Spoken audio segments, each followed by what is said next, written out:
भले वो अपने स्टेशन से, प्लेटफॉर्म से एक चेन और ताला खींच के उसको बांधते अपने सामान को, परंतु रात को पता नहीं कौन चोरी कर लेता है। बाहर के लोग चोरी करते हैं कि शायद आपके साथ में जो यात्रीगण ट्रैवल कर रहे हैं वो ही चोरी करके उतर जाते हैं आपका सामान लेकर। पर उंगली हर बार रेलवे प्रशासन के ऊपर उठाई जाती है कि उनकी लापरवाही की वजह से ट्रेन चोरी हो गई। तो अगर इस बजट के अंदर उस मुद्दे के ऊपर भी ध्यान किया गया है तो बहुत अच्छी बात है। जैसे आपने शुरू में बताया था, सिक्योरिटी के ऊपर ध्यान किया गया है और ध्यान किया जाएगा तो एक बहुत बड़ी तादाद जो हमारे कंज्यूमर कोर्ट में है वो उन रेलवेज के केसेस की है, और जहां पे विशेषकर एक तो चोरी की कंप्लेंट आती है और दूसरी कंप्लेंट आती है सफाई की, कि बाथरूम के अंदर जो है पानी नहीं था या ट्रेन के डब्बों के अंदर चूहे चल रहे थे। तो अगर इन बातों के ऊपर भी इस बजट के अंदर ध्यान दिया जाए, थोड़ा सा सफाई के ऊपर और थोड़ा सा सिक्योरिटी के ऊपर, तो आम आदमी की जो प्रॉब्लम्स हैं बहुत एक्सटेंट तक जो है वो कम हो जाएंगी। बहुत एक्सटेंट तक कम हो जाएंगी। लेकिन महिलाएं क्या सोचती हैं इसके बारे में, आपको क्या लगता है? क्या ट्रेन में सफर करते हुए आपको डर लगता है? मुझे अभी जब मैं आई हूँ तो मुझे तो ऐसा कोई डर वाला बात लगी नहीं, और शायद मैं जब पहले भी ट्रैवल करती थी तो मुझे कभी कोई डर वाला ऐसा कभी कुछ लगता नहीं था। मुझे कभी कोई इनसिक्योरिटी कभी फील नहीं हुई। कभी कोई क्या एक्सपेक्ट करती हैं रेल मंत्री से? आपको क्या लगता है रेलवे में क्या सुविधाएं बढ़नी चाहिए, क्या चीजें बढ़नी? मुझे कुछ लोग मिले तो मैं उनसे भी उनके ओपिनियन पूछ रही थी, तो उन लोगों ने मुझे बोला कि आप ये जाके बोल के आइए कि एक तो जो वेटिंग का लिस्ट का बहुत ज्यादा प्रॉब्लम रहता है। सबसे पहले मुद्दा उठाया था कि कंफर्म टिकट मिलना चाहिए जी, तो वो उन्होंने कहा था उसके लिए उन्हें चाहिए कि बोगी बढ़ाएं, नहीं तो क्या होता है कि वो वेटिंग में लोग चढ़ जाते हैं और फिर कभी कोई स्पर्श के ऊपर हुआ होता है, कोई कहीं लेटा हुआ होता है। I mean we are not talking about the first class और second class, but general compartment की मैं बात कर रही हूँ, जो मुझे लोगों ने बोला जाके बोलने के लिए, आने के लिए, कि लोग होते हैं वो फर्श के ऊपर लेटे हुए होते हैं, तो वो कहीं ना कहीं उनकी जगह उन्हें चाहिए कि वेटिंग का सिस्टम बिल्कुल ही खत्म कर देना चाहिए और उन्हें बोगियां बढ़ा देनी चाहिए ताकि सारे आराम से ट्रैवल कर सकें। ट्रैवल कर सके, ये बड़ी बात है। लेकिन अगर हम बात करें कि रेलवे के पास पैसे नहीं है सैलरी देने के, रेलवे की हालात बड़ी खराब हो चुकी है, रेलवे में अगर फेयर नहीं बढ़ाए जाते तो शायद रेलवे को अगले 2-3 महीने में अपने कर्मचारियों को तनख्वाह नहीं देने को मिलती। और हम जानते हैं कि रेलवे देश का सबसे बड़ा ऐसा नेटवर्क है जो सबसे ज्यादा कर्मचारियों को अपने घर चलाने के लिए तनख्वाह देता है। क्या ऐसे हालात हो चुके थे? देखिए, बिल्कुल ऐसे, इससे भी बदतर हालात हो चुके थे। और जो कांग्रेस की बात कर रहे हैं, कांग्रेस ने 65 साल, मैं अपने कैमरामैन से आपसे अनुरोध करूंगा कि दिखाइए कि ये 65 साल में ये रेलवे बीजेपी को जो रेलवे दिया गया है वो किस हालत में दिया गया था कि इस सीट को हम पुश अप डाउन भी नहीं कर सकते। ये हम दिखाना चाहते हैं जो कांग्रेस ने बीजेपी आपका ध्यान खींच रहे हैं। दूसरा चीज मैं बात करूंगा कि साहब ने एफडीआई के ऊपर बात किया है। एफडीआई के बारे में मैं आपको बता दूं, चाइना में एफडीआई गया था साहब, और चाइना में जब गया था एफडीआई, जनाब आप प्लीज आप जरा सुन लीजिए, एफडीआई चाइना में भी गया था बिजनेस करने के लिए, और चाइना ने एफडीआई से कहा कि कितने का बिजनेस करोगे? एफडीआई ने कहा 5,000 करोड़ रुपए का बिजनेस करेंगे चाइना में। बोला एग्रीमेंट साइन करिए, कहां से माल लाओगे? बोला दूसरे देश से लाएंगे, चाइना में बेचेंगे। चाइना ने बोला 5,000 करोड़ का हमारा माल खरीदो, दूसरे देश में जाकर के बेचिए, ये एग्रीमेंट होता है। आपने क्या इस देश में एफडीआई जो आई थी उसके साथ कोई ऐसा एग्रीमेंट किया? आपने तो खुला दरवाजा खोल दिया, आइए और बेचिए और लूट करके पैसा अपने देश में लेके जाइए। मैं दूसरी बात कहना चाहता हूं रेलवे का, मैं कहता हूं, सुन लीजिए, मैं कहता हूं कि नरेंद्र मोदी का धन्यवाद देना चाहिए जो इस देश, आप पहले सुन लीजिए ना, मैं उस पर बहस कर लीजिएगा। मैं कहता हूं कि धन्यवाद देना चाहिए नरेंद्र मोदी जी का जिन्होंने ऐसे बजट पेश किया है, आपको सुख सुविधाओं से लैस करके ये दिया हुआ है। लेकिन मैं 2 सुझाव देना चाहूंगा माननीय नरेंद्र मोदी जी का कि जो बजट में आपने प्रावधान किया इसका क्रियान्वयन बहुत बेस्ट तरीका से करिए। स्टेशन मास्टर के ऊपर दबाव डालिए, विजिलेंस को स्ट्रांग करिए, जीआरपी आपका जो है उसको स्ट्रांग करिए, और जो पानी का व्यवस्था आपने किया है बेस्ट किया हुआ है। रेलवे स्टेशन पे टोटी बंद कर देते हैं, लोग बाहर जाते हैं, 10 रुपए का बोतल 20 रुपए में खरीदते हैं। वाईफाई का आपने किया है, खाने का व्यवस्था किया है, साफ सुथरा का है, इस पे स्ट्रांग कदम उठाने की जरूरत है। मैं दूसरी बात और एक बात कहना चाहूंगा जो लास्ट में, कि मैं ऐसा सुझाव देना चाहता हूं और ये जानना चाहता हूं या और बताना चाहता हूं कि लालू यादव गरीब रथ लेकर के आए थे। सबसे प्रॉफिटेबल जो है ये गरीब रथ इस देश के अंदर चलती है, और जो स्लीपर क्लास है टोटल उन्होंने एसी किया है। मैं ऐसा मानता हूं कि आने वाले नेक्स्ट बजट में कोई इस देश का रेल मंत्री ऐसा बजट करे कि स्लीपर क्लास खत्म हो जाए, जनरल क्लास खत्म हो जाए और देश का गरीब जब इस रेल के अंदर में पैर रखे तो देश का गरीब रेल में एसी का आनंद उठाए। देश का गरीब भी एसी का आनंद उठाए। क्या वो दिन आएगा? क्या ऐसा अच्छा दिन आएगा? निश्चित तौर पर वो दिन आएगा, लेकिन इसके लिए सबको प्रयास करना पड़ेगा। दीपक जी, जब आप स्टेशन पर पहुंचते हैं तो पहले शिकायत होती है कि साफ सफाई नहीं है। ये सरकार की जिम्मेदारी है, लेकिन हमारी भी जिम्मेदारी है। जब हम किसी फॉरेन कंट्री में जाते हैं तो चॉकलेट भी खाते हैं तो उसके रैपर को जेब में रखते हैं, और जब हमको डस्टबिन मिलता है तो हम उसमें डालते हैं। लेकिन हाँ, वही मैं कह रहा हूँ, लेकिन नहीं मैडम, एक चीज ये है कि एक होती है राज सत्ता, एक होती है समाज सत्ता। समाज सत्ता जहां निष्क्रिय होती है वहां राज सत्ता। मैं ये कह रहा हूं, आज आपको जानकारी हो कि मोदी जी ने कहा है कि जब प्रधानमंत्री रूट पर निकलते हैं 45 मिनट की वेटिंग होती थी। आज प्रधानमंत्री ने स्वयं उस 45 मिनट की वेटिंग को खत्म किया है कि उनके निकलने पर कोई इंतजार नहीं करना पड़ेगा। जब प्रधानमंत्री इस तरह से अपने आप को प्रस्तुत कर रहे हैं, आपको जानकारी है आज प्रधानमंत्री ने कहा कि उनके निकलने पर सिक्योरिटी रीजन से 45 मिनट के लिए ट्रैफिक नहीं होगी। मैं विजन की बात कर रहा हूँ, ये विजन होनी चाहिए।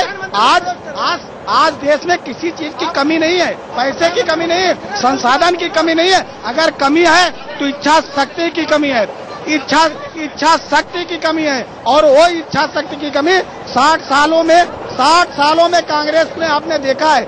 आप 60 सालों के मर्द को आप 45 दिन में नहीं खड़ा, निश्चित इंतजार कीजिए, आपको अच्छे दिन आ जाएंगे और उसकी शुरुआत हो चुकी है।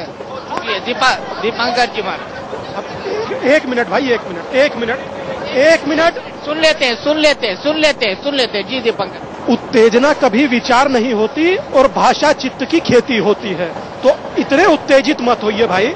अभी पहला जुमा 30 दिन उसको बने हुए हुआ है, आप समूचा सिस्टम लिए चढ़े हैं। सिर्फ कम से कम देख लीजिए, और मैं इतना बड़े सम्मान के साथ कहना चाहता हूं, बीजेपी के स्पोक्स पर्सन है आप, कि ऐसा कब वो दिन आएगा जब मैं अपनी माताओं बहनों को निर्भीक होकर के रेलवे का सफर करा सकूंगा, और ऐसा दिन कब आएगा कि जब ये रेल नीर बिकना बंद होगा, स्टेशन पर आरओ लगेगा और मैं उसका मीठा पानी पी करके अनुभव करूंगा। रथ गरीब तो चलता है पर उसमें गरीब कोई नहीं होता। ऐसे वो दिन, अच्छे दिन की मैं भी बहुत शिद्दत से इंतजार कर रहा हूं, और इसीलिए पूर्ण बहुमत देकर मजबूत सरकार बनाकर आपको भेजा है। और मैं चाहता हूं इस पर आपकी प्रतिक्रिया क्या होगी कि चाइना चाचा का लड़का हो गया कि मेरे घर में ट्रेन ले आया, और हम ऐसे हो गए कि अपनी पटरियां मजबूत तक नहीं कर पा रहे।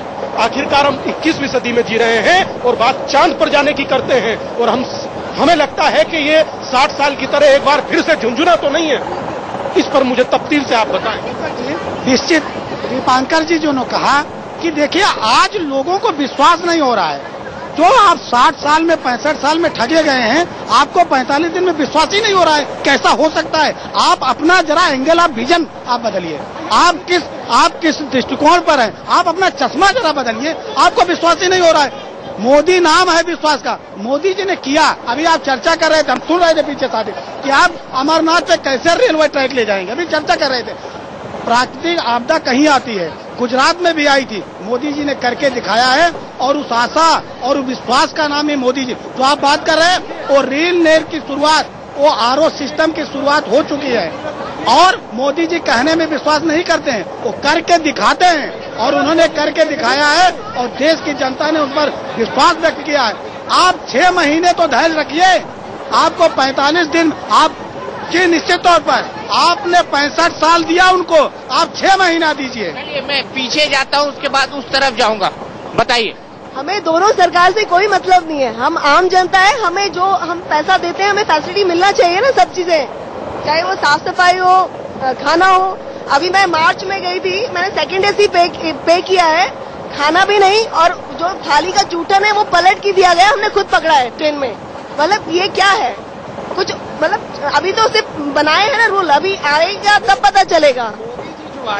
मोदी जी आए थे और चीख करके देश के अंदर में ये कहे थे कि कांग्रेस ने वादा किया था कि क्या 100 दिन के अंदर में महंगाई कम करेंगे। क्या उसने 100 दिन में महंगाई कम किया? जनता बोल रही थी कि नहीं किया। आप ये कह करके गुड गवर्नेंस और महंगाई को कम करके सत्ता में आए हैं। आप अगर 15 दिन रोक देते इस रेल बजट को, रेल किराया बढ़ाने में, तो क्या आफत आ जाती? आपने कहा था कि अच्छे दिन आएंगे। आप देश की जनता को 2-4 चीजें ऐसी बताते जो लोगों को विश्वास होता कि अच्छे दिन आ गए, इसके बाद आप महंगाई। अच्छे दिन आएंगे क्या और अच्छे दिन आ गए हैं और अच्छे दिन आएंगे क्या, ये सबसे बड़ा सवाल है। जी जी देखिए, बहुत कम पैसे लगते हैं एक आरओ लगाने में। अगर आप स्टेशन पे आरओ लगाएंगे, आप सोच भी नहीं सकते कि कितने जो बंदे दिन पे बीमार होते हैं। सर देखिए, टाइफाइड होता है, वायरल फीवर्स फैलते हैं।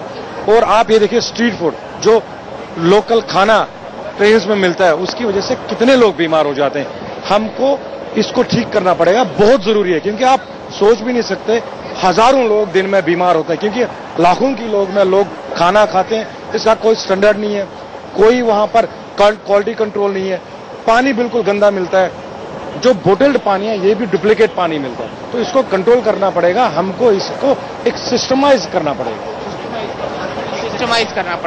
आपकी बड़ी राय थी। आप कुछ लालू यादव के रेल मंत्रालय के बारे में बोलना चाहते थे, आप क्या बोलना चाहते थे लालू यादव के रेल मंत्रालय? एक मिनट सर, मैं ये कहना चाहता हूं आपके चैनल के माध्यम से, और अपना अच्छा प्रोग्राम किया, आपके लिए मैं धन्यवाद देता हूं। सर अभी भी जितने आपने कमेंट्स लिए, जो भी हुआ, ये सिर्फ द्वेष के भावना से हो रहा है।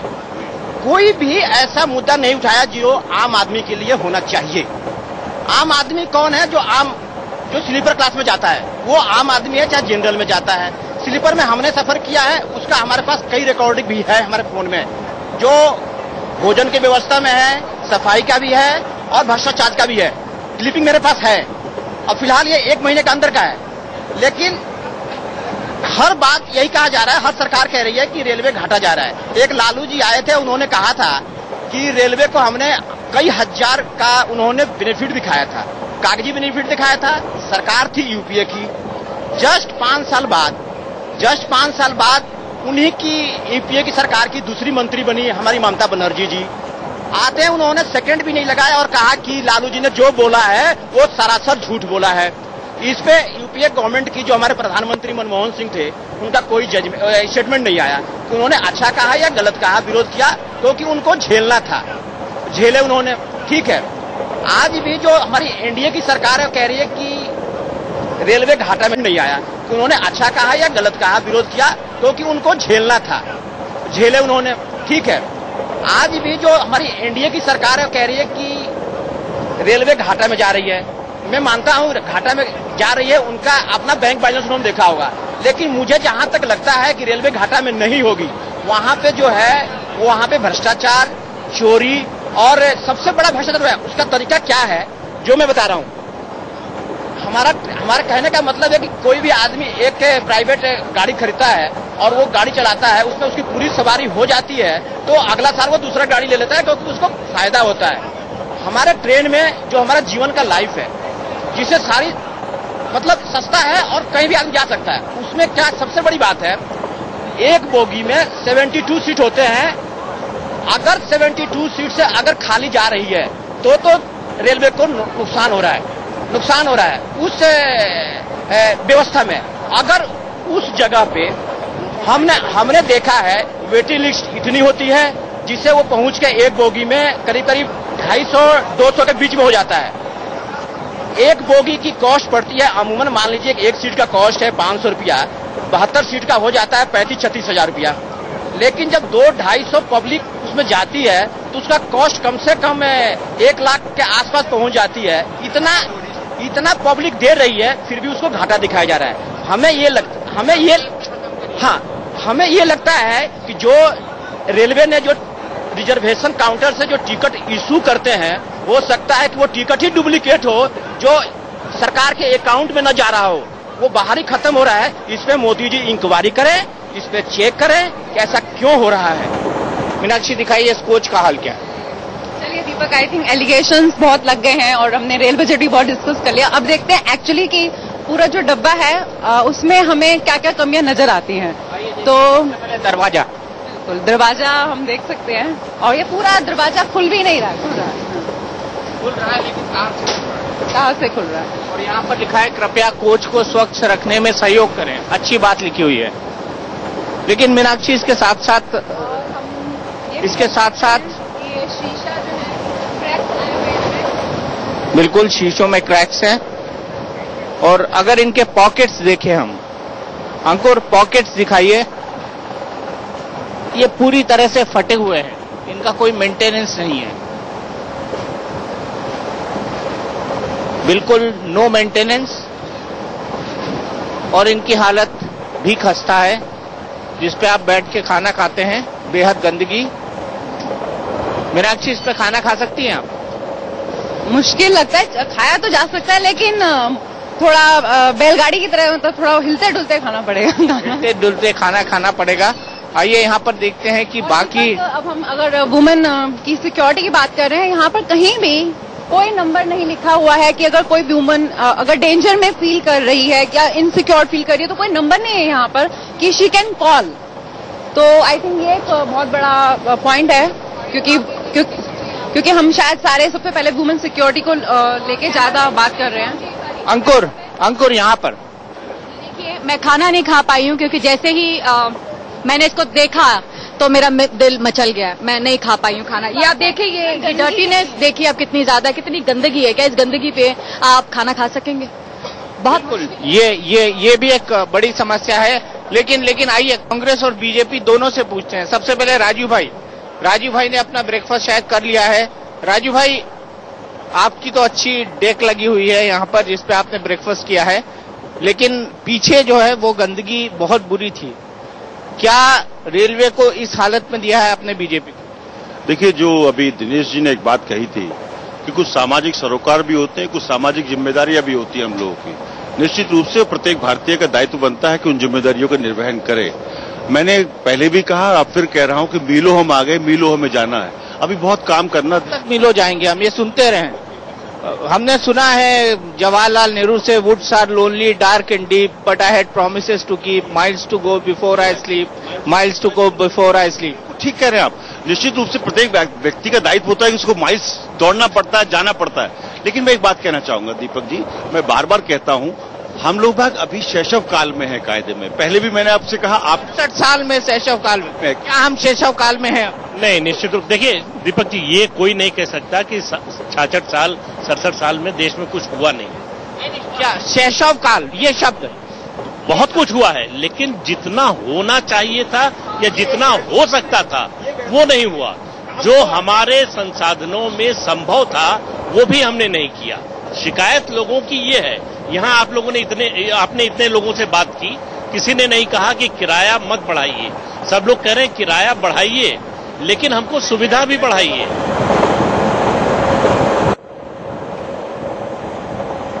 मैं कांग्रेस प्रवक्ता से एक प्रश्न करना चाहता हूं कि पिछले 60 सालों में रेल जो भारत का सबसे बड़ा उद्योग है और सारे उद्योग की लाइफलाइन है, उसका जो राजनीतिकरण किया है, उसका पाप का भोग कौन करेगा? दूसरी बात, जिस समय अंग्रेज इस देश से गए थे और रेलवे को भारत सरकार को दिया था, 86% फ्रेट रेलवे के माध्यम से जाता था और केवल 14% सड़क के माध्यम से जाता है। लेकिन उसके बाद हालत ये हुई है कि आज धीरे धीरे केवल 30% माल रेलवे के माध्यम से जा रहा है और शेष 70% जो माल है वो सड़क के माध्यम से जा रहा है। उसका परिणाम ये हो रहा है कि आयातित पेट्रोलियम को हमें आयात करना पड़ रहा है, हमारी विदेशी मुद्रा का भंडार पे चोट पहुंच रही है। दुर्भाग्य की बात है, आप एक तरफ 1947 से लेकर और आज 2014 तक के जितने रेल मंत्री हुए हैं वो अपनी रेल को अपनी कॉन्स्टिट्यूएंसी में ले गए और इस भारतीय रेल को रेल मंत्री का रेल बना के छोड़ दिया है। मंत्री का रेल बन गया। आप बताइए, आपको क्या लगता है? रेल बजट ऐसे है जैसे पुरानी शराब पर नया लेबल लगा के रेट बढ़ा के चला दिया गया। मैं उस दिन रेल को अच्छा मानूंगी जिस दिन बिना रिजर्वेशन के कोई भी मजदूर या कोई सफर करेगा वो आराम से सीट पर बैठ के करेगा, ना कि लैट्रिन के पास। आपको क्या लगता है? आपको कैसा लगता है? मैं एक नई समस्या के ऊपर आपका ध्यान खींचना चाहती हूँ। सुरक्षा की समस्या, एक्सीडेंट की समस्या। इंसान अपने घर से निकलता है, कहीं भी पटरी उखड़ जाती है, आधे इंसान गाड़ी के अंदर फंसे होते हैं, आधे सिसक रहे होते हैं, आधे हॉस्पिटल पहुंच जाते हैं। उसके बाद सरकार क्या करती है, कुछ रुपया, कुछ लाख रुपया इंसान की जान की कीमत लगा देती है। अब 12 लाख से भी ज्यादा यहाँ कर्मचारी हैं, प्रबंधन क्यों नहीं है? सब कर्मचारी, 1 मिनट, आईएम के लिए पढ़ाया जाता है, स्टूडेंट्स को आईएम के अंदर प्रबंधन भेजा जाता है, तो ये बड़े दुख की बात है। ना प्रबंधन है, ना इच्छा शक्ति है, इसीलिए एक्सीडेंट होता है, इसीलिए इंसान मरता है। बिल्कुल, एक्सीडेंट एक बहुत बड़ी समस्या है और सदानंद गौड़ा का ये दावा है कि उन्होंने इस बार सुरक्षा पर कुछ ज्यादा ध्यान दिया है, लेकिन रिजल्ट्स हमको पता लगेंगे अगले 1 साल के भीतर। चक्रपाणी महाराज जी भी हमारे साथ है। चक्रपाणी महाराज जी, बद्री और केदार को भी रेल से जोड़ा जाएगा, ये भी कहा है सरकार ने, आप खुश है? देखिए, आजादी के बाद ये तो मानना पड़ेगा, पहली बार मोदी सरकार ने चारों धामों को जोड़ने का जो बीड़ा उठाया है और उन्होंने संकल्प लिया है, निश्चित रूप से कमाल की बात है और हम सब संतों के लिए बड़ी सुखद विषय है। बद्री केदार के लिए क्या बोलेंगे? बद्री केदार के लिए बहुत ही अच्छा उन्होंने जो घोषणा किया है। अगर करते बताइए, अभी तक आजादी के बाद उधर रोड तक की व्यवस्था नहीं है और उसमें आप देखिए पिछली बार त्रासदी हुई, कितने लोग बेचारे मारे गए और मोदी जी ने आते ही ट्रेन की घोषणा की है। तो निश्चित रूप से उन्होंने संकल्प लिया है, तो निश्चित रूप से पूरा करेंगे, क्योंकि संकल्प न हो यदि जीवन में गंतव्य कहाँ से मिलता है, संघर्ष न हो यदि जीवन में इतिहास कहाँ बदलता है। तो बनेगा, जनता ने इतिहास बदल दिया है और वो संकल्प लेकर के निश्चित रूप से पूरा करेंगे और हम सब संत बड़े प्रसन्न है। इतिहास बनेगा नहीं, इतिहास बदलेगा नहीं, इतिहास बदल चुका है, क्योंकि नरेंद्र मोदी जिस दिन पीएम बने उसी दिन भारत का इतिहास बदल चुका है। क्योंकि मनमोहन सिंह ने एक बार आपके ही टीवी चैनल पे मैंने देखा था, इंडिया न्यूज पे, कि कहा जा रहा था, मनमोहन सिंह ने कहा था कि पैसे पेड़ पर नहीं उगते हैं, लेकिन नरेंद्र मोदी ने ये करके दिखा दिया कि पैसे पेड़ पे ही उगते हैं। इस रेलवे का किराया भाड़ा बढ़ा करके उन्होंने यही दिखाया है कि इसी का पैसे पेड़ पे ही उगाए जाते हैं, ना कि जमीन पे। यही जमीन पे उगते हैं, कहां पर पेड़ पे पैसे उगेंगे? इसलिए पीएम नरेंद्र मोदी ने जो भी किया वो बहुत अच्छा किया। रेल बजट बहुत ही अच्छा आया है और देश के प्रधानमंत्री सबसे अच्छे इस समय साबित हो रहे हैं। तो यहाँ पर एक प्रतिक्रिया मिल रही है रेल बजट पर, जो बहुत ही पॉजिटिव है, इंस्पायर करती है। आगे चलते हैं और एक बार फिर से यहाँ पर अपनी बहस की शुरुआत करते हैं। जी दीपांकर महाराज, हमारे 3 से 4 क्वेश्चन हैं और राजीव भाई से भी हैं और दिनेश जी से भी हैं। पहले भाई साहब, ये कि देश की पटरी कब नक्सलियों के हाथों से देश के शासन के हाथ में आएगी, पहला ये पूछना चाहता हूं। और दूसरा ये कि जब देश के अंदर रेल का एक्सीडेंट होता है तो कंपनसेशन के नाम पर मौतों का मजाक बनाया जाता है और कहा जाता है कि 20 के बदले 10 मरे हैं और 10 को भी कंपनसेशन नहीं मिलता। इस देश को कब उभारा जाएगा और कब इस देश को बनाया जाएगा? कब इस देश की राजनीति निंदा से ऊपर उठ करके, बीजेपी कांग्रेस से उठकर कब देश के आम नागरिक पर आएगी? तो जी इसका जवाब आप बेहतर दे सकते। देखिए, पहली बात तो यह है कि नक्सलवाद हमारे देश के आर्थिक और सामाजिक समस्याओं की उपज है, 153 जिलों में है। उसमें ये बात सही है कि अभी तक हमारी सरकारों ने वो इच्छा शक्ति नहीं दिखाई है जिससे उनका दमन भी हो और उनके साथ जुड़ने वालों को अलग किया जाए। एक व्यापक प्रश्न है ये, उसके लिए हम लोग यहाँ नहीं चले हैं कि कर सकते हैं। जहां तक दुर्घटनाओं का सवाल है तो आप केवल रेलवे को कहते हैं, 500 लोग प्रतिदिन सड़क दुर्घटनाओं से मरते हैं। रेलवे के दुर्घटना का आंकड़ा बहुत ही सीमित है अभी भी। तो मैं ये कह रहा हूँ, ये सच है, इसको स्वीकार कर लीजिए। क्या देश की पटरियां दुरुस्त हैं? केवल 2 प्रश्न रेलवे के संदर्भ में उठते हैं। मुझे लगता है कि इस बजट में इन दोनों पर बहुत ही फोकस किया गया है। आने वाले समय में उसका परिणाम दिखेगा। मौसम सुहाना जरूर आएगा किसी न किसी दिन, और अच्छे दिन भी आएंगे। दीपक जी, आप घबराइए नहीं। अरे मेरे पास आओ, नजर तो उठाओ, झुक गई न सर तो ये सर क्या है? क्या बात कर रहे हैं आप? अच्छे दिन आएंगे। लेकिन रेखा जी, आपको क्या लगता है, ये जो नक्सलियों का मसला है, साथ ही साथ जो कंपनसेशन का मसला है, इसको कैसे सॉल्व करेंगे? देखिए, जहां तक नक्सलियों का मामला है, जिसकी वो जो बॉम्ब्स लगा के ट्रेन की पटरियों को उड़ा देते हैं, उसके लिए अगर रेल बजट के अंदर ये प्रावधान करा गया है, जैसे मैंने पहले भी कहा था कि सिक्योरिटी का बहुत ज्यादा ध्यान रखना पड़ेगा, जहां पे जीआरपीएफ को और ज्यादा सशक्त करना पड़ेगा। रही कॉम्पनसेशन की बात, अगर ट्रेन लगा के पटरियां उड़ा दी जाती हैं, बम लगा के पटरियां उड़ा दी जाती हैं, तो उसके लिए जब तक हमारी सरकार और ज्यादा विकसित नहीं हो जाएगी, उसके अंदर और ध्यान नहीं देगी, तब तक ये नक्सलवादी की जो प्रॉब्लम है हम उसको कंट्रोल नहीं कर पाएंगे और रोज कोई न कोई झगड़ा कोई न कोई एक्सीडेंट होता रहेगा। तो हर यात्री को, एक मिनट, हर यात्री को अगर उसकी कोई अफसोसजनक कोई मौत हो जाती है, चोट लगती है, उसको रेलवे कानून के तहत अभी भी प्रावधान है कि उसको पूरा का पूरा मुआवजा मिलता है। सर, जब तक एक्सीडेंट्स को ना रोका जाए और जब तक हम रेलवे के अधिकारियों को आंसरेबल नहीं बनाएंगे, तब तक ये सिस्टम ठीक नहीं होने वाला है। We have to prove a law.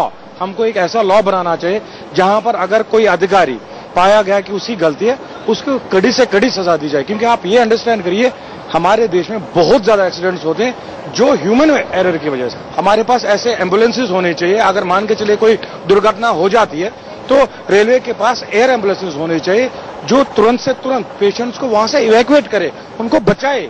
और हमारे पास ऐसे ट्रेन होने चाहिए जो बिल्कुल एक हॉस्पिटल टाइप काम करना चाहिए कि अगर कोई एक्सीडेंट होता है और वो रेल तुरंत से तुरंत वहां पर पहुंच जाए और वहां पर डॉक्टर्स की टीम हो, उसमें और उस ट्रेन में प्रॉपर ऑपरेशन थिएटर्स हो, सो दैट कि हम पेशेंट्स को बचाए। देखिए, इस रेल बजट की एक महत्वपूर्ण विशेषता है कि इसमें सांस्कृतिक एकीकरण के लिए कदम उठाया गया है।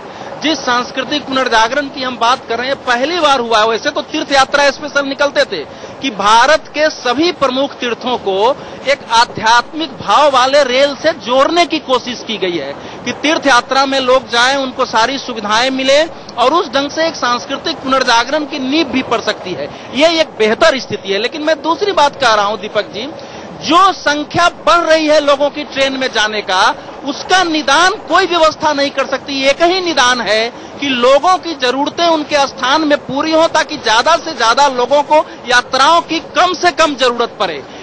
अभी आदरणीय पत्रकार साहब ने जो कुछ कहा है, क्या जो 4 धामों से जोड़ दिया वही देश की संस्कृति है? यहाँ हिंदू मुस्लिम, जी जनाब, 4 धामों की बात की गई है। आप स्पोक पर्सन का, आप फिक्स है सारा मामला। स्पोक पर्सन की तरफ से जो बोल रहे हैं ऐसे, ये यहाँ हिंदू भी हैं, मुसलमान भी हैं, सिख भी हैं, ईसाई भी हैं। गुरुद्वारों के लिए कुछ किया गया है? अजमेर का जिक्र 4 धाम की बात की गई, केवल 4 धाम की बात की गई है केवल। सर, भारत के सब, आप ध्यान से बजट पढ़िए, मैं ध्यान से देख के जिम्मेवारी से बोल रहा हूँ। सुनिए, इसमें हरमंदिर साहब भी है, इसमें सिख, सभी के लिए है। इसी ढंग से है। अब ये आप ऐसे मत बात करिए। आपसे मैं आपकी बेहद कदर करता हूं, मुझे लगता है आप निष्पक्ष होने चाहिए, लेकिन आज मुझे कंफर्म हो गया कि आप निष्पक्ष नहीं है। आप सबसे ज्यादा समय तक सत्ता में रहे हैं, आपको करना चाहिए था, कौन मना कर रहा है, लेकिन जितना करना चाहिए था वो आपने नहीं किया। आपने किया तो घोटाला भी किया। आप सिर्फ 4 धाम की बात नहीं है, आप, हमारी सरकार ने पहली बार, आप नॉर्थ ईस्ट के जो भाई हैं, जो नॉर्थ ईस्ट के लोग हैं, उनको ये था, वो आपने नहीं किया। आपने किया तो घोटाला भी किया। आप सिर्फ 4 धाम की बात नहीं है, आप, हमारी सरकार ने पहली बार, आप नॉर्थ ईस्ट के जो भाई हैं, जो नॉर्थ ईस्ट के लोग हैं, उनको 54% की वृद्धि वहां पर की है। पहले सुनिए, लेकिन एक अच्छी शुरुआत हुई है। जो अच्छी शुरुआत हुई है उस पर आप ताली बजाइए। आप सिर्फ आपने जो काम किया है उसको भ्रष्टाचार के लिए काम किया है। आज जो काम हो रहा, इसलिए लूटा, उसको लूटने वाले आप लोग थे। कारवां को लेकर जिन्होंने चला, वही कारवां को रास्ते में लूट लिए, खोखला कर दिए। कोई ऐसी योजना बता दीजिए। निश्चित तौर, आज अगर बेईमानी ना होती, आज भ्रष्टाचार ना होता, तो भारत के रेलवे लाइन सोने की पटरियां होती, सोने की पटरियां। इस देश को खोखला कर दिया, रेलवे को आपने खोखला कर दिया, नहीं तो आज सोने की पटरियां होती। अच्छा, ये बताइए कि अब इस रेल का खेल क्या होगा? अगर फ्यूचर पर्सपेक्टिव में इसको देखा जाए तो इस रेल का खेल क्या होगा? किस तरह से नरेंद्र मोदी के अच्छे दिन लाएगी ये रेल? देखिए, ऐसा है कि ये बात सच है कि कांग्रेस में कई विजनरी रेल मंत्री हुए हैं और आज जो कश्मीर का हम लोग देख रहे हैं, राजीव जी को याद दिलाऊं कि 1972 में और ललित नारायण मिश्रा की योजना थी, उस समय 300 करोड़ की योजना थी। आज वो 60,000 करोड़ की योजना हो गई, समय पर पूरा होने के, उसमें एक सुरंग बनिहाल 1300 करोड़ लगा है। तो जाहिर है कि नरेंद्र मोदी क्या करेंगे नहीं करेंगे, ये तो इस पर अभी ये तो भविष्य बताएगा। लेकिन शुरुआत उन्होंने निश्चित रूप से अच्छी की है और उस नस को पकड़ा है जहां की काम विलंब हो रहा है, जहां से यात्रियों को असुविधाएं हो रही है और जहां से नई पुरानी बोतल में नई शराब नहीं है। रेलवे की हालत दीपक जी 2005 से खराब हुई है। उसके पहले रेलवे की हालत इतनी खराब नहीं थी। 2005 से 13 तक रेलवे की हालत खस्ताहाल हुई है, उससे पहले रेलवे इतनी खराब नहीं थी। बड़ा छोटा सा कमेंट है, और वो कमेंट ये कि नरेंद्र मोदी इस रेल बजट से अच्छे दिन कैसे लाए? देखिए, जब तक मूलभूत परिवर्तन नहीं करेंगे आप, जो सप्लाई साइड की समस्याएं हैं, सवाल ये है कि फिर मैं उसी बात को कह रहा हूं जो आप कह रहे थे कि रिजर्व टिकट, कंफर्म टिकट, तो जब तक नई पटरी नहीं होगी, नई ट्रेनें नहीं आएंगी, जब तक आप विस्तार नहीं करेंगे रेलवे का, तब तक ये समस्या हल नहीं होने वाली। आप किराया न बढ़ाइए अगले 10 साल, उससे क्या होगा? उससे उन्हीं लोगों को परेशानी होगी, हमारे आप जैसे जो यात्री हैं, जिनको रोज चलना पड़ रहा है। तो अगर आप सुविधाएं नहीं बढ़ाएंगे और किराया नहीं बढ़ाएंगे, तो अल्टीमेटली ये होगा कि जो आज चल रहा है वो भी नहीं चलेगा। बिल्कुल ठीक, परिवर्तन लाता है तो अनिश्चितता लाता है। वाकई ये अनिश्चितता क्या अच्छे दिन लेकर आएगी? यही रेल बजट का अंश भी है कि क्या अच्छे दिन लेकर आएगी मोदी सरकार। हमारे इस खास पेशकश में इतना ही। इंडिया न्यूज की बजट एक्सप्रेस से मैं दीपक चौरसिया फिलहाल साइन ऑफ करता हूं।